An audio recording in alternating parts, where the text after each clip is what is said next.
like and subscribe. Now, what is a phrase you hate hearing from people? We want to give you room to grow. Regarding salary, we're a family here, billion-dollar megacorp. At any sort of conference, gathering, presentation, how are you all doing today? See Monday. I know you can answer louder than that. How are you all doing today? Instant resentment every time. You ain't Mick Jagger, buddy. You a suit with a microphone and a PowerPoint. Always enjoy it when they get a half-hearted share the first time and then on the second try nothing. At my work, upper management has started using the word activate a lot, as in we are working on plans to activate underutilized spaces, and let's activate a few other teams on this. It just sounds silly to me and like they are trying too hard to avoid using simple, perfectly adequate language. The ask is that we use is the work phrase that really makes me crazy. I haven't heard activate yet, but I can guarantee it'll get an eye roll from me when I do. Our management team uses calibrate in the same way. Let's get calibrated on our output goal. Let me get calibrated with management on our expectations. Makes me wanna calibrate my head in the wall. OMG, so many manager office speak words. Can't even list them. One of my most hated is let's talk about this offline. I love let's talk about this offline because the alternative is they talk about it in the meeting and waste everyone's time. Your appeal has been denied. We're all in this together. Once we know. At work, haven't seen you in a while. We're yabbing. Working here 40 miserable hours a week. Partially depends on the person delivery. Had a Marine when we were deployed in Iraq and almost every morning he would say, "Hey, thanks for coming in today." It was ironic, and I quite miss it. Even knowing it was coming, still found it funny. I have friend that hates phrase "it is what it is," which is my favorite saying. So I'm mindful not to say it as much talking to him. Haha. Switch to "it do be like that sometimes." My favorite's been "sometimes it be how it do," and it catches so many people off guard and I love it. Why don't you smile more? Resting B face is more efficient. This thread is very useful for developing your social skills. How come you hate this particular sentence? Because nobody should ever come to Reddit to get advice on social skills. Your English is so good. Thank you. I was born in Australia and English is literally my first language. My standard response these days is "oh thank you." Yours too. My Hispanic husband gets that all the time. He was born in Florida. But where is he really from? I also have a Hispanic husband. Where are you from? No, I mean where are you from? This happens to a friend of mine quite a bit. She was born and raised in Ireland and people usually ask her, "but where are you originally from?" You should be like, I hate when people comparing me to someone. It's a prank, bro. It's just a prank roughly translates to "I wanted to act like a dick without getting in trouble." I think it's closer to "I acted like a dick but you didn't like it," since a prank status is only decided by the reaction. No, you don't understand. I ironically went on a date with your wife. Why are you so mad? It's just a prank, bro. Low-key. And then they proceed to say something that in no way is low-key.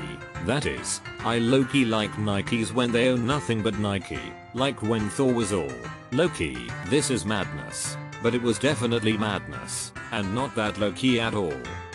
They're your family. You have to love them. They're my family. They should have treated me better. I saved this comment from you poem for your sprog, but you were my parents. I loved you before, but you were my parents. You should have been more. You sat there in silence. You sat there and knew I needed somebody. It should have been you. But you're not a parent, and I'm not a kid. I'm not who I was when you did what you did. You can't leave me beaten, or broken, or small. You're nothing. And now I don't need you at all. I like to reply with "blood is thicker than water but not thicker than bullsh." We've been trying to reach you about your car's extended warranty, daily, and every time it's the final notice. Customer is always right. Wow, impressed by the responses. Yes, it is definitely not used in full and leaves the customer feeling entitled. Let's ride the wave. Use code BROAD in the item shop. I had someone try to pull this card on me as a carpenter. He wanted me to slap together some sketchy future liability, so I told him I can't build it the way he wanted because it's unsafe. Well, I want it that way and the customer's always right. To be fair, man, if the customer wasn't almost always clueless, I wouldn't have a job. He wanted an addition just kinda slapped onto the side of his house. No footings, no proper tie into the existing structure. Just bolt the thing to the wall in a few places and knock out a doorway. To be fair man, if the customer wasn't almost always clueless I wouldn't have a job. I so love this. Perfect response. We shall never deny a guest, even the most ridiculous request. There was a video of McDonald's drive-thru and it went kinda like this. Welcome to McDonald's Yada. Can I get 1,000 nuggets? Nugget machine broke. Huh. Nugget machine broke sir. Alright then 1,000 burgers. A water? No I say. A water coming right up. €5.50 at the next window. The customer who says the customer is always right is always wrong. I got one of these last week. Dude tried to not pay for his grandkid, cause kids on people, and gave me that line when I called him on it. My response, you are not a customer until you pay. It felt good. Translated to English, a goat doesn't understand soup. This phrase is Turkish and used whenever you disagree with someone else's taste. Yes, I effing hate it. Hindi bangda kaya jana drakas word. English how would a monkey know the taste of ginger? Conveys the same meaning in India as the OP. Tamil kazhudhe kuthiri umakapora English does a donkey know the smell of camphor? Guess there are similar phrases in various languages in India. Not gonna lie, I'm going to start using this in English. It's great. That's nothing. When I tell them something only for them to turn it onto a competition and say something worse that happened to them. When one of my buddies became a dad, suddenly nobody could have a bad night's sleep. Oh you think that's bad? Try having a child. Over and over and over. Well, I had a child. And yeah, some nights suck.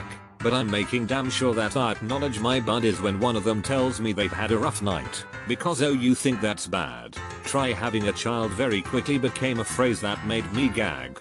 Totally agree. Being kept awake by a child is not fun. It also isn't fun being kept awake by noisy neighbors, a painful injury, anxiety or anything else. It is possible drown in a few inches of water. I saw something on Reddit once that's kinda stuck with me for a while. I think it may have been a screen cap from Tumblr or something, but not 100% sure. It said that the reason children cry when they drop an ice cream cone isn't because they're immature. It's literally the worst thing that's ever happened to them. You could have started saying to him, oh, you think that's bad? Try having a buddy who says oh, you think that's bad? Try having a child over and over and over. Eater. I had no idea this was going to blow up. Have I found my people at last? Thanks. Ah. The classic one-uppers. That's nothing. I once knew someone who was a two-upper. If you've been to Tenerife, they've been to 11 Tenerife. Yeah, so I broke my leg. That's nothing. Last week I stubbed my toe and I thought I broke it but it was just bruised and so. Thinking shut the F up. I hate when people do this with the weather online where no matter where you are some a-hole who lives in subarctic temperatures appears out of nowhere to tell you aren't cold enough and they lived in an ice cavern for 6 years with ice cubes hanging off feet tits. In these trying times, it's always marketing that overdoes it. In these trying times, we're here for all your lumber needs. In these uncertain times, we have all the snapping turtle accessories you could ever wish for. In these hard times, buy yourself an overpriced truck from your local Ford dealership. Now, more than ever, you can buy our stuff. Now more than ever. Now, more than ever we need to come together. That's why Dodge Ram is offering unprecedented financing options for all 2021 models. UNPRECEDENTED. I swear if I have to hear this word one more time, especially when this was explicitly precedented 100 years ago. Can I offer you an ice egg in this trying time? We're all in the same boat. Nah, man. You're on a yacht and some of us are holding on to a pull float that loses air. Reminds me of the lockdowns. A year in a tiny inner city 1-bed apartment. Not going outside, seeing the sun etc. And people on massive properties, pools, yards, multiple rooms saying it's hard staying home, bro. But she's your mother. Yeah, well she should have acted like one. I was raised by my grandparents, so I always say that they're my real parents. That my parents only gave me life, but my grandparents made me who I am. I hate when people say but they're your parents or you shouldn't talk like that about your parents. I don't care. I have no illusions about my parents. They had sex and my mother birthed me, but that's all they did. My grandparents had sleepless nights, helped me with homework, though me to cook and care for my home. I have an absent father and a self-absorbed mother. I can say whatever I want about them. You only get one mom. Right off, that doesn't mean I should subject myself to abuse because she refuses to get therapy or take any accountability. Lol, sorry, this one pisses me off so bad. People raised by normal loving parents can't grasp just how toxic a narcissist parent can be. They see the event in question as a minor slip in judgment, or maybe good intentions gone wrong. It's frustrating. For certain. But you only have one father, and you'll be sorry when he dies and you haven't made amends. Nope. F you. If you lived through what I lived through, you'd have run too.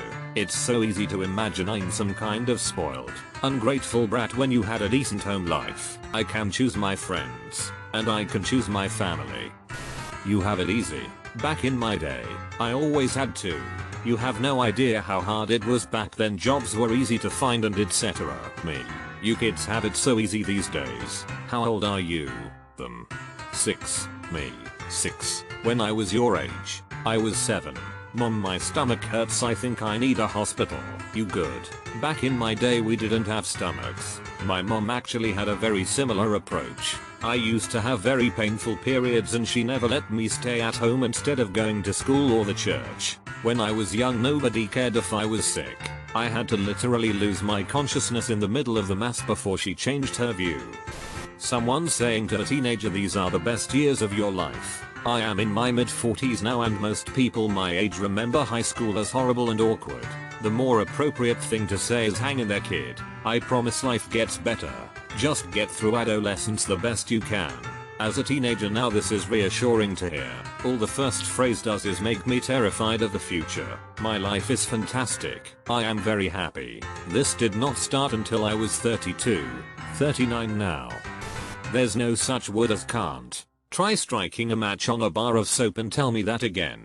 I don't know man, the box says strike anywhere. You can strike it anywhere. Whether it lights or not is a different story. Do or do not. There is no try. Bull. I say there is only try. Do or do not is the outcome of try. My mom always used to say trying is lying. Probably shouldn't want to smack your mom, but that one really lit it up for me. When customers say don't work too hard, what the hell is the point of saying that? Well, that's life, not that it's always bad. But it seems like it is sometimes used as a way to be dismissive rather than sympathetic when somebody is having a hard time. And that's a icy cold move to make it know. Only do the job you love. My bills aren't going to be paid on their own if I can't find a job I love. If the recruiter says X at the interview, be wary of working for this company. They might not be a good employer. Well, they'll probably still ghost me after the interview, so I don't really have a choice here. Totally, how many high-salaried professional nap-taker snack-eater positions are there out there? P.S. If anyone is hiring, let me know, I'd be epic at this role. Professional cuddler is a real thing. This one annoys me so much. There probably isn't even a job I'll love. I work because I have to survive. I'll probably never enjoy working. Also, it implies that you're doing a job you don't like because you haven't tried getting a better job. There are plenty of people that don't have a choice in the matter. We're all in this together. I thought people are just quoting High School Musical. I actually sang it while reading the phrase, lol. Especially when it comes from rich people. My dog is called Romeo and every time I tell someone his name I always get to hear has he met his Juliet yet? And after 9 years of jiggling moms I can't hear it anymore. You should respond with obviously not. He's still alive. It'll be a cold day in hell when I let him associate with Capulet scum. Don't hate the player, hate the game. Bullsh. I love Scrabble. It is your dumb a challenging every word which ruins the experience for me. You know who you are. You just have to play double challenge or penalty challenge Scrabble. Make there be a penalty for challenging words and people are much less likely to do it. Preggers. Pregnant? That video gets me every effing time. Pregant. Hubby FS me up too. I can't take anyone seriously after that You know that, right? I don't know who needs to hear this. Only God can judge me. If you can't handle me at my worst, what about louder for the people in the back? Only if you capitalize every word to. Whenever I read an argument that starts with "you do realize," I know that what comes next will be super condescending and likely a gross oversimplification of the issue at hand. We're all a little autistic. No, I assure you. We are all not. What are you doing in my house? Oh, you happened to me last week. I know it's 2 AM and you're my neighbor, but no reason to be rude. Let that sink in. IDKY. It just irks me and makes me think you don't fully believe in your argument. Just let the damn sink in. It's gonna be a cold night. That sink can come in when it has a goddamned warrant. Why are you so quiet? I panicked and told someone they hadn't said anything worth responding to one sound. While I felt bad, it was a valid point. Don't feel bad. I once told somebody who never shut up, then asked why I didn't talk. Well, you seem to like the sound of your own voice, because I don't like talking to you. Because I have no idea what the F to say like 75% of the time. OHH, I hear this so much. Usually when the other person has done absolutely nothing to warrant any kind of interaction, or they've dominated the conversation and not allowed a word in. The ones that ask this question are mostly the ones who interrupt the quiet people when they do try to speak. When I was fresh off the boat, I was in school and this dude, Billy, was like, "So in Africa, did you live in trees?" I replied, "No, actually our house had a..." Billy interrupts because I've seen on TV Africans live in trees and FAO helicopter. I tried to answer again. "We actually had a big house with a..." Billy again. "Oh, Jack, I swear Africans live in trees, and they see animals everywhere." I just sort of lost it and said, "I lived in a big house with a swimming pool," and I just walked off and spent the rest of break in an empty classroom. That was just one of the thousands of scenarios that made me a quiet person in general. I'm quiet because you kept cutting me off, Billy. Sorry, not sorry. It's like a cowardly and less respectable way of saying "MAOF your opinion." Same with "I'm not saying it, but I'm not saying it." Frustrates me every time. Money can't buy happiness, but I could live hell of a lot more stress-free and comfortable, which would make me happy. I mean, therapy is pretty expensive.